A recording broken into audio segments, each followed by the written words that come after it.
ஆன்மீக அன்பர்களுக்கு அன்பான வணக்கம். நமசிவாய வாழ்க, நாதன் தாழ்வாழ்க. இன்றைய பதிவில் திரு ஞானசம்பந்த பெருமானின் சரித்திரத்தின் தொடர்ச்சியை பார்ப்போம். சென்ற பதிவில் அவர் திருமறைக்காட்டிலிருந்து விடை பெற்று கொண்டு பாண்டிய நாட்டிற்கு புறப்பட்டது வரை பார்த்தோம். அதன் தொடர்ச்சியை இந்த பதிவில் பார்ப்போம். சிவிகை ஏறி தொண்டர்கள் பின்தொடர சம்பந்த பெருமான் அகஸ்தியன் பள்ளி, குழற்கோயில், கடிக்குளம், இடும்பவனம் ஆகிய தலங்களை தொழுதுவிட்டு திருக்கொடுங்குன்றம் சேர்ந்தார். அவ்வூரிலே கல்யாண கோலத்துடன் காட்சி தரும் கொடுங்கூன்றீஸ்வரரை தரிசித்து பதிகம் பாடி மகிழ்ந்து மேலும் பிரயாணப்பட்டு மதுரையை அடைந்தார். சம்பந்த பெருமான் மதுரையை நெருங்க நெருங்க சமண பாழிகளில் இருந்த சமணர்களுக்கு துர்சகுணங்கள் தோன்றின. கூகையும் ஆந்தையும் மண்டபங்களின் முகப்பிலே வந்து அமர்ந்து கத்தின. கைகளும் கால்களும் தடுமாறின. அன்றிரவு அவர்கள் தீய கனவுகளை கண்டனர். விடிந்து எழுந்ததும் அவர்களுக்கு ஒன்றும் புரியவில்லை. இரவு தாங்கள் கண்ட தீய கனவுகளும் கூகை ஆந்தை ஆகியவற்றின் கர்ண கொடூரமான சப்தங்களும் அவர்கள் உள்ளத்தை குழப்பின. அவர்கள் அதற்கான காரணத்தை தெரியாமல் விழித்தனர். சமணர்கள் நிலை இவ்வாறு இருக்க மந்திரியாரும் அரசியாரும் நல்ல சகுனங்களை காணத் தொடங்கினர். தூதுவர்கள் திரும்பி வந்து சொன்னது முதல் சம்பந்தருடைய வருகையை ஒவ்வொரு நாளும் அவர்கள் எதிர்பார்த்து வந்தனர். தாங்கள் காணும் நல்ல சகுனங்களில் இருந்து சம்பந்த பெருமான் நகரத்தை நெருங்கிவிட்டார் என்று அவர்கள் உணர்ந்தனர். புகழிப்பிள்ளையார் வருகிறார் என்ற செய்தி ஆலவாய் அன்பர்களுக்கு தேவாமிர்தமாக இருந்தது. குலச்சிறையார் மகிழ்ச்சி நிறைந்த அச்செய்தியை அரசியாரிடம் தெரிவித்த போது அரசியார் கொண்ட மகிழ்ச்சிக்கு அளவே இல்லை.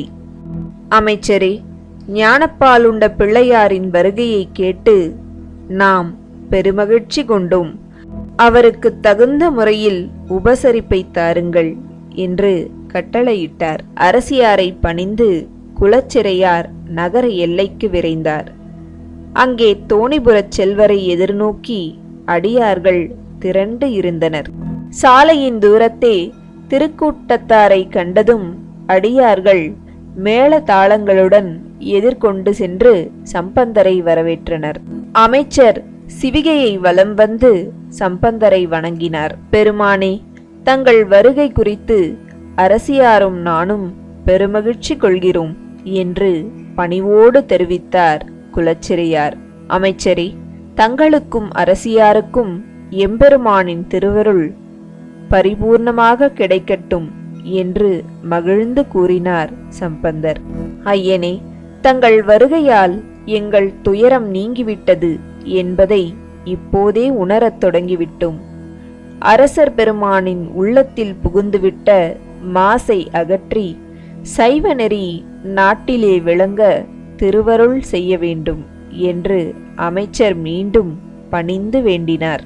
அமைச்சரே, எம்பெருமானின் இருப்பிடம் எங்குள்ளது என்று கேட்டார் சம்பந்தர். தூரத்தே வானுயர உயர்ந்து நிற்கும் கோபுரத்தை சுட்டிக்காட்டி, ஐயனே, அதோ தெரிகின்றதே ஆலவாய் கோபுரம் என்றார். சம்பந்தர் அங்கிருந்தவாறே இரு கரங்களையும் கூப்பி ஆலவாய் பெருமானை பாடித் தொழுதார். பின்னர் சம்பந்தர் ஆலயம் நோக்கி புறப்பட்டார். முன்னே தொண்டர்கள் சின்னங்களை தாங்கிச் செல்ல சம்பந்தர் சிவிகையில் சென்ற காட்சியை கண்டபோதுதான் சமணர்களுக்கு தாங்கள் கண்ட தீய சகுனங்களுக்கான காரணம் புரிந்தது. தோணிபுரத்துச் சிறுவன் இங்கும் வந்துவிட்டானா என்று அவர்கள் ஒருவருக்கொருவர் கேட்டுக்கொண்டனர். ஆலயத்தை நெருங்கியதும் சம்பந்தர் சிவிகையை விட்டு இறங்கி நடந்து சென்றார். அங்கையர்க்கண்ணி தன்னோடு அமர்ந்த பூதநாயகனை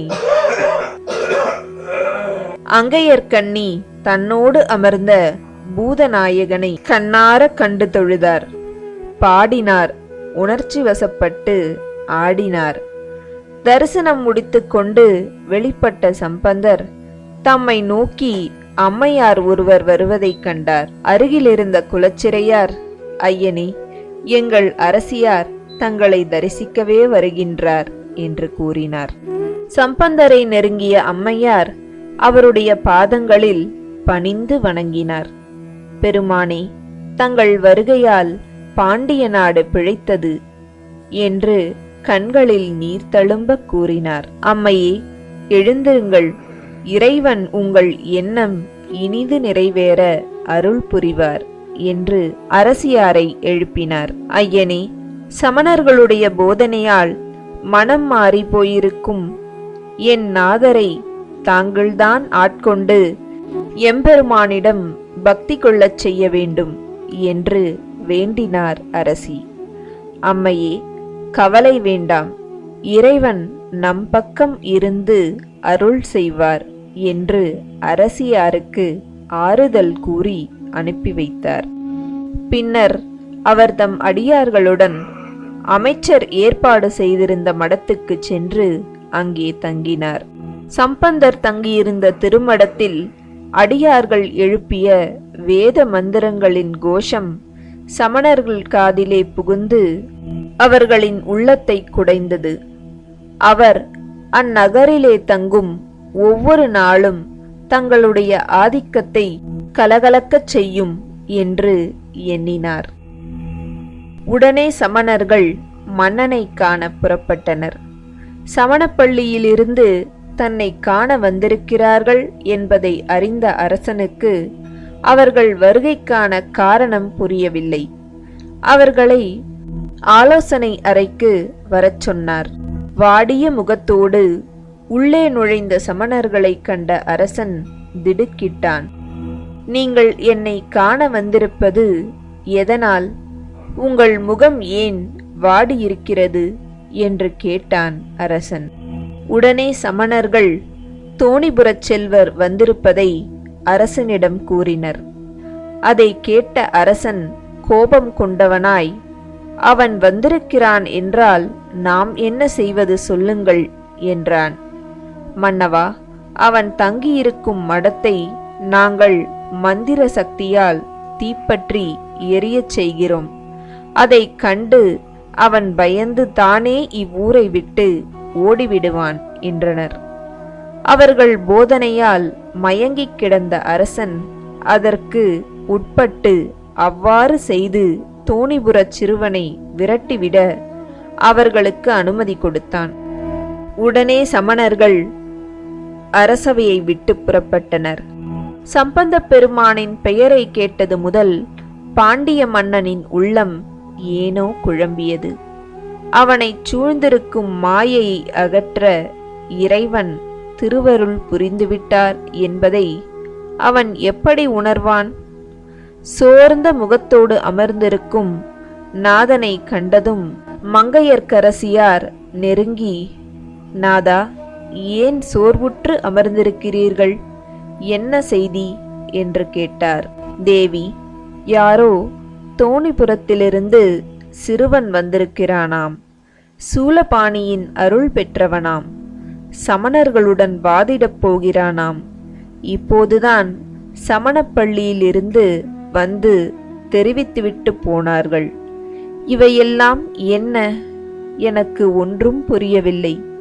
அவர்கள் வந்து சொல்லிச் சென்றது முதல் எனக்கு ஒரே குழப்பமாக இருக்கிறது என்றான் அரசன்.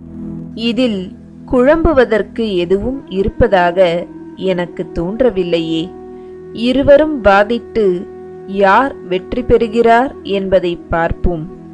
வெற்றி பெற்றவர் சமயத்தை நாம் முற்றிலும் சார்ந்து ஆதரிப்போம் என்று அரசனின் குழம்பும் உள்ளத்திற்கு ஆறுதல் வார்த்தைகள் கூறினார் அரசியார். அரண்மனையிலிருந்து திரும்பியதும் சமணர்கள் உடனடியாக தங்கள் காரியத்தை தொடங்கினர்.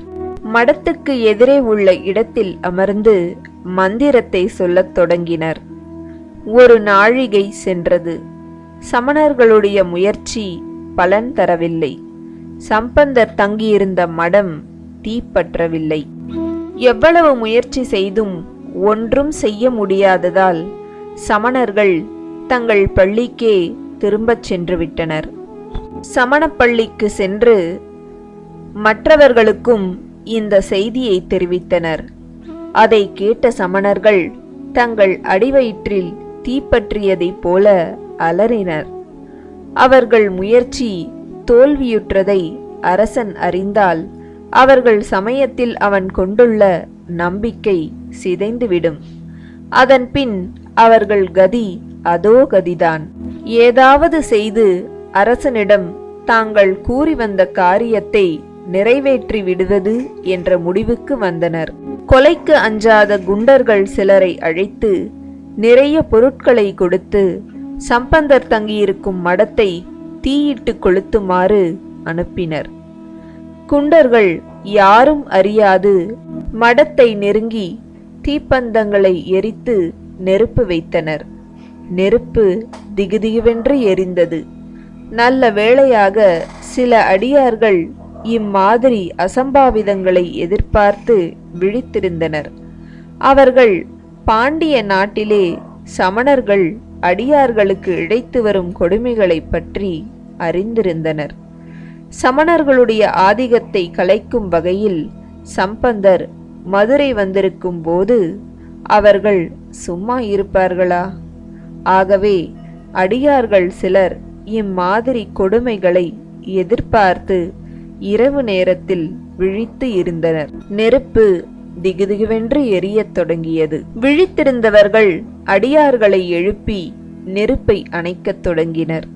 நெருப்பு விரைவிலேயே அணைக்கப்பட்டது. மடத்திலே அந்த அகால வேளையில் பரபரப்பு மிகுந்திருப்பதை கண்ட சம்பந்தர் என்ன செய்தி என்று விசாரித்தார்.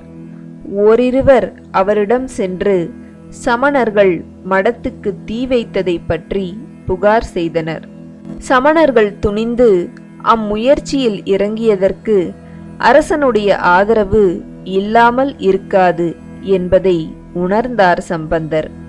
சமணர்களுடைய கொடுமைகளுக்கு விரைவில் முடிவு காண வேண்டுமென்று செய்யனே திரு ஆலவாய் மேவிய வையனே என்று பதிகம் பாடி, என் பொருட்டு தீயிட்டாலும் சிவனடியார்களுக்கு செய்த தீங்கு ஆதலால் சமணர்கள் இட்ட தீ மெல்ல சென்று அரசனையே பீடிக்கட்டும் என்றார். தீயின் வெப்பம் அரசனை பற்றி கொண்டது.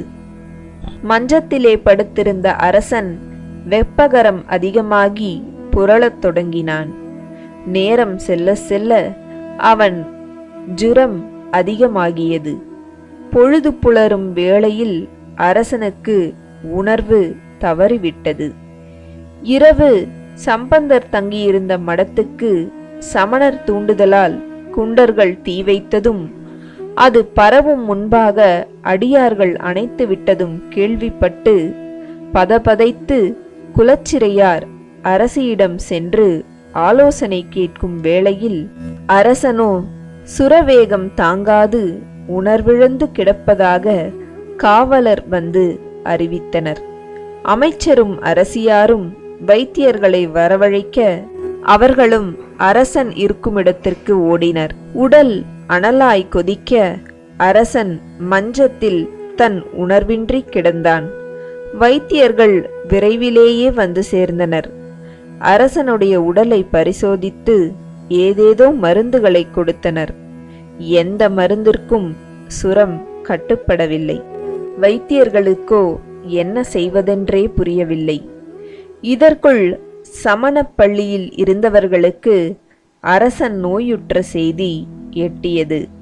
முதல் நாள் தாங்கள் மேற்கொண்ட தீய நடவடிக்கைகளின் விளைவு என்பதை உணராது அரசனை பற்றியிருக்கும் நோயை தீர்த்து அவன் நம்பிக்கையை சம்பாதித்து விடலாம் என மயில் பீலியையும் குண்டிகை நீரையும் எடுத்துக்கொண்டு ஓடி வந்தனர். அரசே, கவலையை ஒழியுங்கள், இதோ உங்கள் நோயை அரை கணத்தில் ஒழிப்போம் என்று சொல்லி பீலி கொண்டு அவன் மேனியை தடவினர். நோயின் வெப்பத்தால் பீலிகையின் நுனி சுருங்கியது. அதை கண்ட சமணர் குண்டிகை நீரை கையிலெடுத்து மந்திரம் ஜபித்து அரசன் மீது தெளித்தனர். அரசனை வருத்தி வரும் நோய் குறைவதற்கு பதிலாக மேலும் அதிகரித்துவிட்டது. அரசன் புழுவைப் போல துடித்தான். அமைச்சர் அரசியாரை பணிந்து, தேவி, நேற்று அடியார்கள் தங்கியிருக்கும் மடத்திற்கு சமணர்கள் செய்த தீங்கின் விளைவே இது. தாங்கள் அனுமதித்தால் புறப்பட்டுச் சென்று ஆளுடைய பிள்ளையாரை பணிந்து அழைத்து வருகிறேன். அவர் திருநீறு பூசுவாரானால் சுரம் குறையலாம் என்று தெரிவித்தார். அரசியும் நாயகனை பார்த்து, சுவாமி, சிவபெருமான் திரு அருள் பெற்ற ஞானமுண்ட சீலர் சம்பந்த பெருமான் தங்கியிருக்கும் திருமடத்திற்கு நேற்றிரவு யாரோ சமணர் தூண்டுதலால் தீ வைத்துள்ளனராம். தீ பரவாமல் அணைத்து விட்டனர். அக்குற்றம் காரணமாக இந்நோய் நம்மை வருத்துகிறதோ? ஞானசம்பந்தரை அழைத்து வந்து நீர் அளிக்கச் செய்யலாமா என்று கேட்டார். சம்பந்தருடைய திருப்பெயரை கேட்ட மாத்திரத்திலேயே அரசனின் உள்ளம் குளிர்ந்தது. தேவி, அப்பெருமானின் பெயரை கேட்கும்போதே என் உள்ளத்தை தகித்துக் கொண்டிருக்கும் வெப்பம் சிறிது குறைவதாக தோன்றுகிறது. அப்பெருமானை உடனே வரவழைக்க அமைச்சரை அனுப்பு என்றார். அரசனுடைய வார்த்தைகள் சமணர்களுக்கு பேரிடியாய் விழுந்தது. மன்னவா, தங்கள் போக்கு அதிசயமாக இருக்கிறது.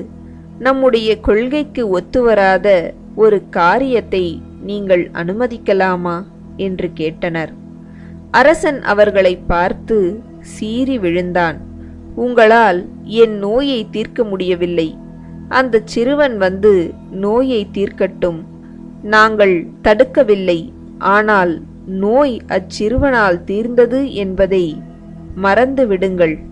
வேதனை தாழாது துடிக்கும் அரசன் அவர்களை கொடுமையாக பார்த்தான். அரசனுடைய அனுமதியை பெற்ற குலச்சிறையார் சம்பந்தர் தங்கியிருக்கும் மடத்திற்கு சென்றார். சம்பந்தருடைய கால்களில் பணிந்து வணங்கினார். அமைச்சருடைய முகம் வாடியிருப்பதை கண்ட சம்பந்தர், அமைச்சரே, என்ன வருத்தம் உங்களுக்கு? தீங்கு ஒன்றும் இல்லையே என்று கேட்டார். அமைச்சரோ நடந்ததையெல்லாம் கூறினார். அமைச்சரே, வருந்த வேண்டாம். இறைவன் அருளால் உங்கள் அரசரை வருத்தி வரும் நோயை தீர்ப்பதோடு இன்று சமணர்களுடன் வாதிட்டு அவர்களையும் வெல்வோம் என்றார். சம்பந்தருடைய வார்த்தைகள் அமைச்சருக்கு ஆறுதலை தந்தன.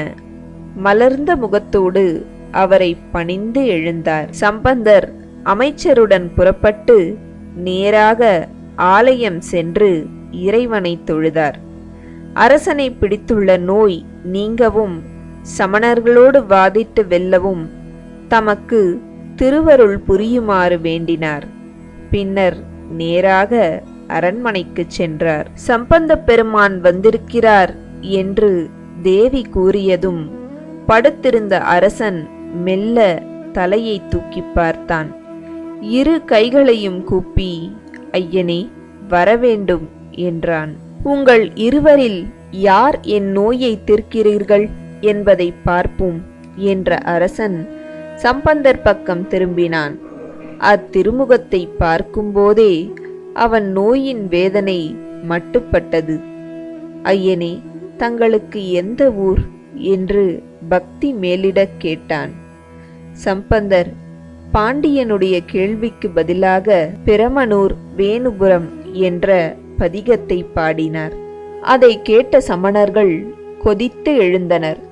வாக்கின் வன்மையை தங்களுக்கு காட்டவே அரசனுடைய கேள்விக்கு அவர் பதிகம் பாடினார் என்று எண்ணினார்.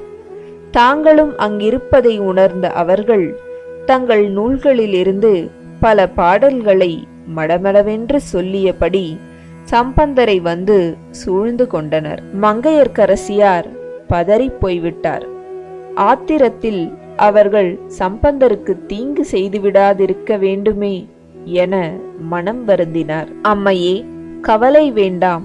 நான் சிறுவனாக இருந்தாலும் இறைவன் விருப்பத்தின் பேரிலேயே இங்கு வந்திருப்பதால் எதுவும் அசம்பாவிதம் நிகழ்ந்து விடாது என்று சொன்ன சம்பந்தர் சமணர்களை பார்த்து, உங்கள் மதக் கோட்பாடுகளை கூறுங்கள், அவற்றுக்கு தகுந்த பதிலுரைப்பேன் என்றார். ஐயனே, இனி வாது எதற்கு?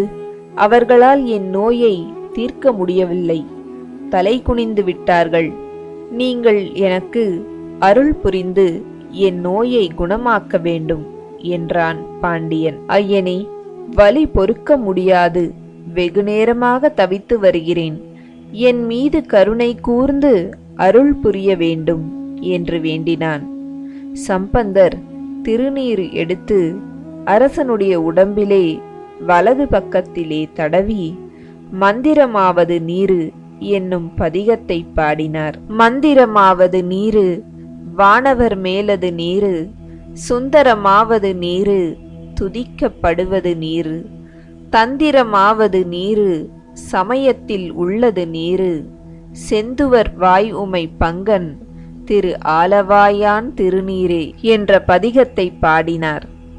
அரசனை வருத்தி வந்த நோய் அவன் உடலில் வலது பாகத்தை விட்டு நீங்கி இடது பாகத்தை சென்று அடைந்தது. அரசன் மகிழ்ந்து, ஐயனே, நின் கருணையே கருணை என்று தெரிவித்து சமணரை பார்த்து, அவர் பக்கத்து நோய் நீங்கிவிட்டது, உங்கள் பக்கத்து நோயையும் நீக்குங்கள் என்றான். அவர்கள் என்ன செய்வார்கள்? அவர்கள் மந்திரம் ஏதும் பலிக்கவில்லை, மௌனமாக நின்றனர். அவர்களால் முடியாது என்பதை நன்கு உணர்ந்த பாண்டியன் சம்பந்த பெருமானை வணங்கி, பெருமானே, இத்தனை நாட்கள் உண்மையை உணராது படுகுழியில் விழுந்திருந்தேன். இன்று நீங்கள் எனக்கு உண்மையை காட்டிவிட்டீர்கள். என் உடலில் இடது பக்கம் குடிக்கொண்டுள்ள நோயையும் நீக்கி என்னை ஆட்கொள்ள வேண்டும் என்று வேண்டினான். சம்பந்தர் திருநீர் எடுத்து அவன் மேனியின் இடது பக்கம் பூசவே அரசனை வருத்தி வந்த நோய் முற்றிலும் நீங்கியது.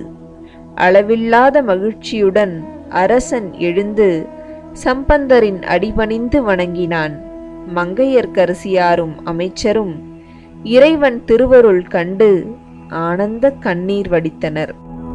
இந்த பதிவு இதோடு முடிகிறது. மீதமுள்ள வரலாற்றை அடுத்தடுத்த பதிவுகளில் பார்ப்போம். இந்த வீடியோ உங்களுக்கு பிடிச்சிருந்தா லைக் பண்ணுங்க, ஷேர் பண்ணுங்க, கமெண்ட் பண்ணுங்க. மறக்காம நம்ம சேனலுக்கு சப்ஸ்கிரைப் பண்ணுங்க. நன்றி.